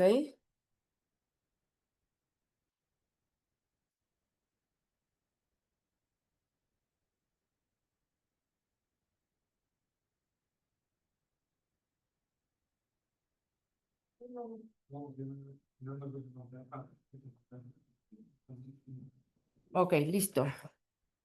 Muchas gracias. Ya hicieron la conmutación. Exactamente. Eso sería. Bueno, la están haciendo. La siguen haciendo. Exacto. Sería X por la derivada de la función. Nos falta ahí una derivada. Ahorita le completo. Gracias. ¿Quién está haciéndolo? Muchas gracias.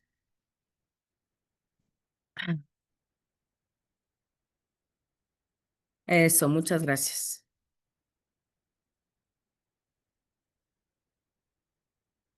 Gracias. Entonces, lo que está haciendo es este operador que es menos IH barra,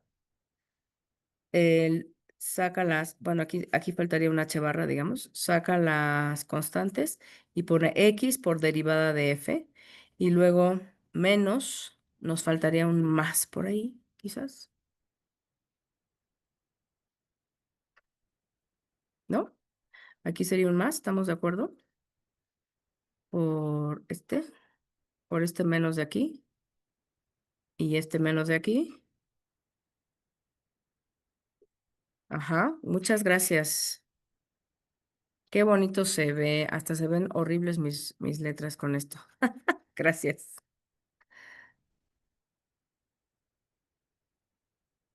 ¿Quién lo está haciendo? Para darles un premio, un chocolate o algo. Gracias, Erandi. Oye, nos falta la derivada, ¿no? Aquí iría la derivada con respecto. Ándale, ándale. Perdóname, perdóname. Gracias, Erandi.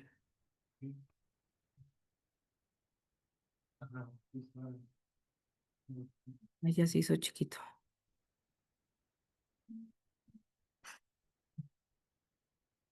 Bueno, aquí yo no sé si yo le puse ese. Ok, exactamente. Y esta es la derivada de un producto. Muchas gracias, Erandi. Lo voy a hacer un poco más rápido, entonces me quedaría I h barra x por la derivada. A ver, no sé si lo sigues haciendo. Voy a hacer la derivada. Acuérdense que lo puedo poner como f' de x, por supuesto, más I h barra. La derivada de un producto sería la derivada de x con respecto de x, es f de x. Bueno, aquí es un producto, entonces más x f' de x, ¿no?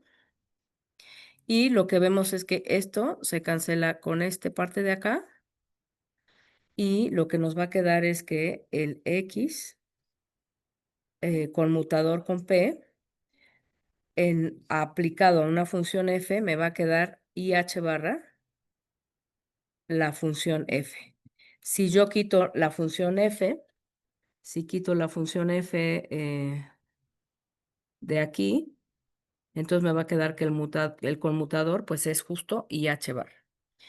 Entonces, fíjense, ¿esto por qué lo hago? Porque cuando nosotros hacemos este producto es U por B. ah, Cuando hacemos el producto es U por B y este es B por U.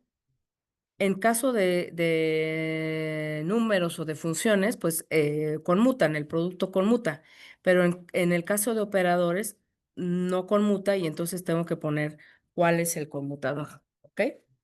Y entonces finalmente me va a quedar que puedo escribir déjenme ver si,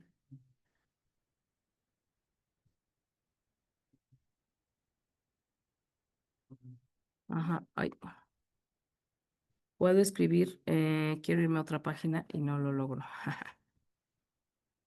Ah,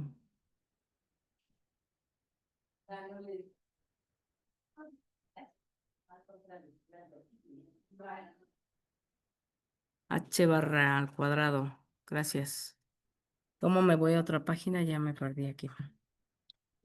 Ajá, add page, ya. Ok, entonces, finalmente encuentro que el operador hamiltoniano,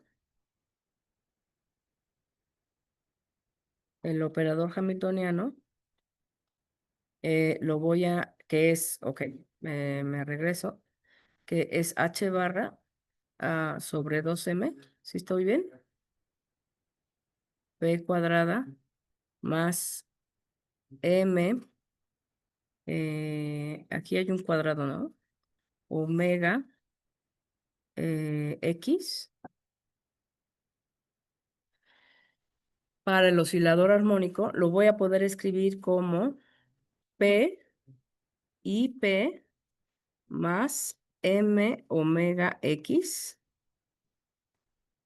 por menos IP operadores más m omega x. Y esto va a ser igual a I por I, pues me queda más, me queda P cuadrada. Bueno, aquí por supuesto que esto es solo esta parte de aquí, ¿no? Con la constante que va a ir ahí atrás. Verifiquen que la constante esté bien. Entonces sería este por este. Ah, más regreso. Y luego sería I más I P por M omega X menos I M omega X por P, ¿ok? Más M omega X al cuadrado. Y aquí vemos que esto va a ser lo que decíamos del conmutador. El orden, voy a tener P primero y luego X, ¿ok? Y entonces este va a ser menos el conmutador que tenía. Si X conmutador con P es igual a IH barra, entonces P conmutador con X va a ser el signo opuesto, menos IH barra. ¿Estamos de acuerdo? Sí. De tal manera que esto de aquí lo voy a poder escribir como, o sea, P cuadrada más esto, lo voy a poder escribir como H barra sobre 2M que multiplica a, bueno, ahorita vamos a ver, a definirlo para que no hagamos una cosa tan enorme. Y esto lo voy a llamar a el operador A más o A plus, y este lo voy a llamar el operador A menos. ¿Estamos de acuerdo? Bueno, pasa algunas constantes, ahorita se las pongo, ¿no? Entonces, ¿qué significa aquí? Que me va a quedar, esto es igual, voy a ponerlo aquí arriba, a P cuadrada más I M omega P X menos X P. Y este es justo el conmutador, entonces me va a quedar, perdón, me falta una parte, ¿no? Más M omega X al cuadrado. Y esto de aquí, recuerden que es el conmutador. Esto es exactamente la definición del conmutador P con X y que va a ser igual a menos I H barra. ¿Estamos de acuerdo? Entonces, de aquí podemos escribir que esto va a ser igual a P cuadrada más M omega X al cuadrado. Esto es de aquí, ¿eh? Esto es de aquí para acá, ¿ok? Eh, menos I M omega, ya no me alcanza. Ajaja. Voy a ponerlo aquí arriba. Menos I M omega, el conmutador que sería I H barra. ¿Sí estamos de acuerdo? Y entonces voy a borrar esto de aquí tantito. Entonces voy a poder escribir, digamos, el P cuadrada más M omega X al cuadrado como I P más M omega X por menos I P más M omega X menos el conmutador que sería I por I menos más M omega H. ¿Sí estamos de acuerdo? La pregunta es si me está sobrando una constante o me está faltando una constante.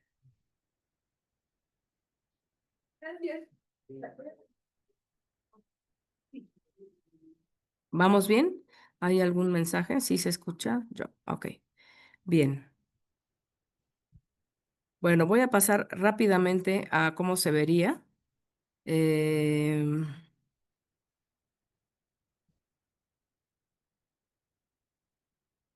Sí.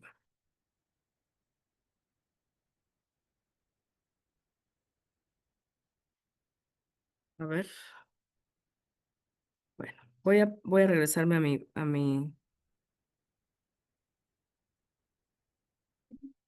mi presentación. ¿O todavía me falta?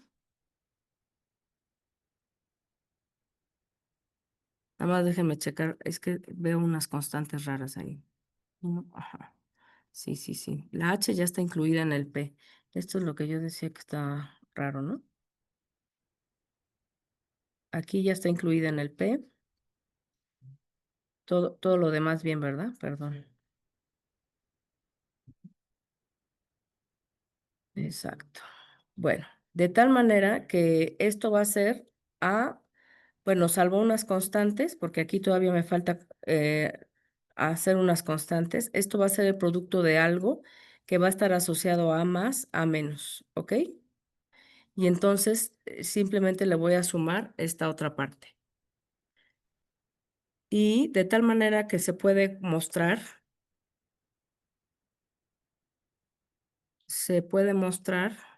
ay, ¿dónde está?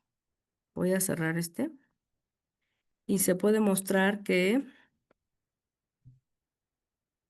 ay, no, este lo cierro, ¿no? Ahora sí. ¿Por qué no veo lo que tendría que estar mostrando? Les comparto nuevamente.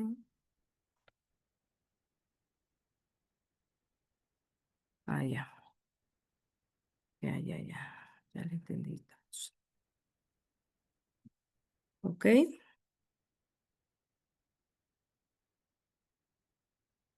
ya se ve mi presentación.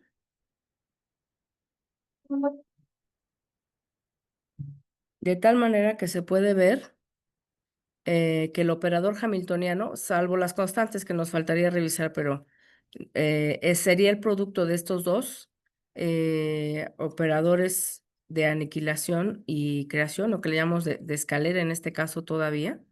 Todavía son operadores de escalera más un medio de H, omega, H por omega. Bueno, nada más les defino aquí los operadores. Los operadores lo que pasa es que van a llevar, para que me den las constantes adecuadas, cada uno de estos operadores va a llevar uno sobre la raíz de las constantes masa y omega y la H. Por eso se ve así. Entonces, la ecuación de Schrödinger, si este es el operador hamiltoniano, la ecuación de Schrödinger va a ser este operador hamiltoniano sobre la phi. ¿De acuerdo? A ver, ¿hasta aquí vamos bien? Y aquí se ve pues la ecuación de Schrödinger ya utilizando este operador hamiltoniano. Y lo que nos dice es que si la función phi satisface la ecuación de Schrödinger con energía E, entonces se puede probar, y no lo vamos a hacer ahorita, pero se puede probar que si yo al operador hamiltoniano, o más bien a la función, le aplico un operador escalera, si a esta función le aplico un operador escalera más, voy a obtener otra vez una ecuación de eigenvalores, pero ahora el eigenvalor va a ser la energía más H omega. Por lo tanto, voy a tener H aplicado a más de phi. Voy a tener este mismo eigenvalor con la misma. Esto sigue siendo un estado. Entonces, a este estado voy a tener el eigenvalor, que sería este, y este es el operador hamiltoniano. ¿Qué es lo que significa eso? Es que este operador me va a generar estados con energía que se les va a aumentar por un valor de H barra omega. Y lo mismo puedo hacer con el operador hacia abajo, que sería el menos, y me va a dar que realmente voy a restar un valor de H omega. Y en ese sentido, lo que voy a tener es, si tenía inicialmente este estado con esta energía, cuando yo le aplique el operador más, voy a tener energía más H omega. Si le vuelvo a aplicar el operador más, voy a tener energía más 2 veces H omega. Si le aplico, por tercera vez el operador más, voy a tener la energía más 3H omega. Y así me puedo ir a todos los posibles estados energéticos cuantizados. Y lo mismo va a suceder para abajo. Si yo le aplico el A menos a este estado energético, me va a restar a esta energía un menos H barra omega. Si le aplico el A cuadrada menos, me va a restar 2 veces y así me puedo ir hasta, por supuesto, llegar al mínimo de la energía y el estado base, ¿no? Este sería el estado base. ¿Ok? Hasta ahí. Vemos nada más rapidísimamente lo que sería el oscilador armónico. Este sería el potencial de un oscilador. Entonces vemos que los estados energéticos están cuantizados y los podemos asumir de esta manera. ¿Cuáles son los estados energéticos? El estado mínimo de energía sería un medio de H barra por omega. Este sería el espectro de valores energéticos. Estos serían todos los posibles valores, donde n empieza desde 0 y donde omega pues está asociada con la raíz de k por m. Aquí estamos contando desde n igual a 0. Recuerden que este k más bien pues va a representar qué tan amplio, qué tanta amplitud tiene nuestro potencial, ¿no? En términos de lo que queremos representar, que es, digamos, el potencial alrededor de un mínimo, ¿ok? Y para hacerlo más interesante, digamos, para hablar un poquito más de cómo se vería cómo el comportamiento cuántico es como muy extraño respecto del clásico. Bueno, aquí vemos más bien el n igual a 0 en el potencial que tiende a infinito aquí, pero alrededor del del mínimo, pues vamos a tener la probabilidad mayor.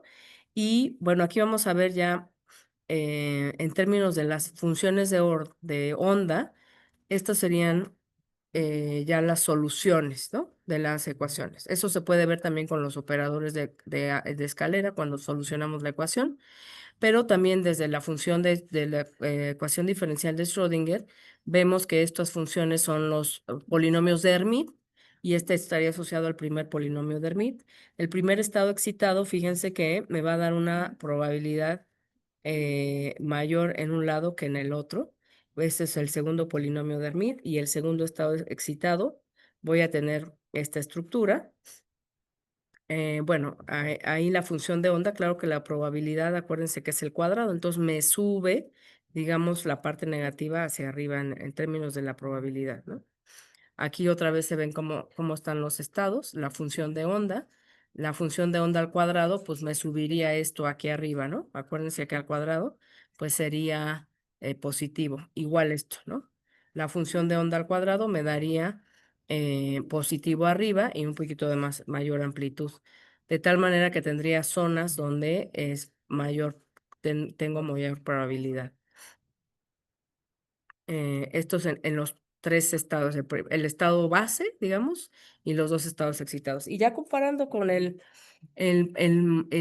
digamos, el péndulo clásico, que también es un oscilador armónico, fíjense que en términos de probabilidad eh, sería menos probable, perdón, mayor probable en este péndulo, con mayor probabilidad encontraríamos el péndulo en esta zona, en las zonas externas, contrario a lo que se ve en una estructura clásica, ¿no? En el estado base. Igual, lo único que, y además tendríamos continuamente cualquier cantidad de energía. En este caso tendríamos solo energías cuantizadas, ¿no? En el caso clásico sería esta línea eh, dash line y en la probabilidad del caso, como les decía, del caso cuántico, pues tendría dos zonas donde tendría mayor probabilidad. Y así sucesivamente con todos los posibles estados. Cambia muchísimo respecto, pero fíjense lo que está sucediendo. O sea, cada vez más, conforme n se va aproximando a un número cada vez mayor, esto sí se ve que se puede aproximar al caso clásico. Y claro, cuando n tiende a infinito, nos regresamos al caso clásico. Bueno, esto es un poquito nada más para ver cómo se comporta o comparando cómo se comporta el caso clásico respecto del caso cuántico en un oscilador armónico, pero nos faltaría ver, y yo me tengo que ir, los dejo con el doctor los últimos 5 minutos, perdón, los últimos 5 minutos, no sé si dé tiempo de algo más, pero ya nos faltaría entonces ver esta estructura cuántica, cómo se puede utilizar para describir los campos relativistas, cuánticos relativistas, ¿no? Esta es nada más unas animaciones respecto de igual las oscilaciones, ¿no? Fíjense que aquí otra vez se ve cómo están cuantizados los estados energéticos. Yo los voy a dejar hasta aquí. Tengo que irme a una clase, eh, pero no sé si quedó claro hasta aquí lo que es el oscilador, o sea, la estructura cuántica y el oscilador cuántico, que esa era la idea de este sistema.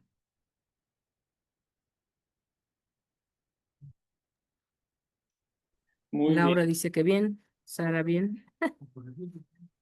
Bueno, yo los dejo. Recuerden contestar el cuestionario, nos interesa mucho su participación.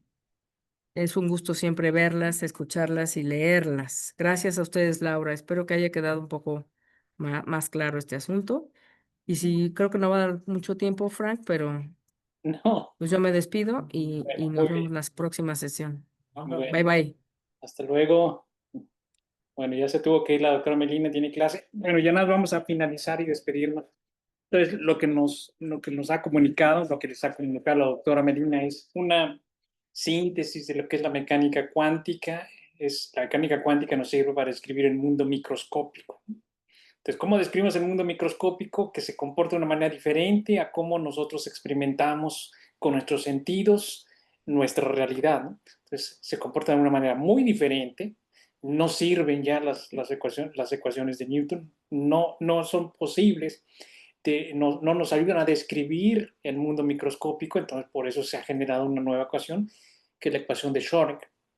Y entonces tenemos que dar una interpretación a lo que obtenemos, ¿sí? A resolver esa ecuación, la función de onda, tenemos que hablar de probabilidad, ya no decimos, ya tenemos que olvidarnos de lo que decíamos de manera clásica. De manera clásica lo que buscamos es ser deterministas, resolver la segunda ley de Newton, que es resolver una ecuación diferencial y poder obtener una función de posición, es decir, que podamos predecir en cualquier instante de tiempo en dónde se encuentra un objeto o un conjunto de objetos, de objetos y sus velocidades, o de manera equivalente sus momentos. La mecánica cuántica ya no va a ser posible hablar de esa manera, ¿no?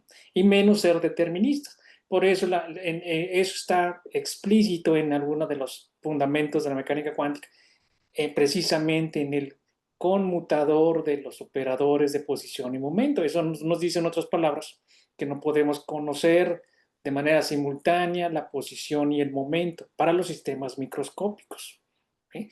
Entonces hay que entonces visualizar leer estos fundamentos, estos principios de la mecánica cuántica, entenderlos, conceptualizarlos y entender que esto sucede en el mundo microscópico. Y ya, como muchos han escuchado, dicen, es que la mecánica cuántica no se entiende. No es que no se entienda, sí se entiende a tal grado que se ha explicado muchos fenómenos. Lo que tenemos que hacer es olvidarnos de nuestra percepción, ¿sí? De nuestro mundo y aprender a que las cosas de manera microscópica se comportan de otra manera, obedeciendo una ecuación, obedeciendo principios de probabilidad y satisfaciendo una ecuación que se le llama la ecuación de onda de la ecuación de Schrödinger. ¿Hacia dónde vamos a ir ahora? Ya nos queda un poquito de tiempo. Ahora lo que tenemos es reunir toda esta información que ya hemos revisado, la mecánica lagrangiana, la lagrangiana hamiltoniana, con campos. Los campos van a ser útiles, nosotros lo visualizamos primero. Estos campos provienen de nuestros conceptos del electromagnetismo, ¿sí? Y lo pudimos introducir en un objeto que se llamaba la densidad lagrangiana. Ah, Posteriormente hablamos de relatividad especial, entonces son para objetos o para sistemas de partículas, objetos que se mueven a velocidades enormes.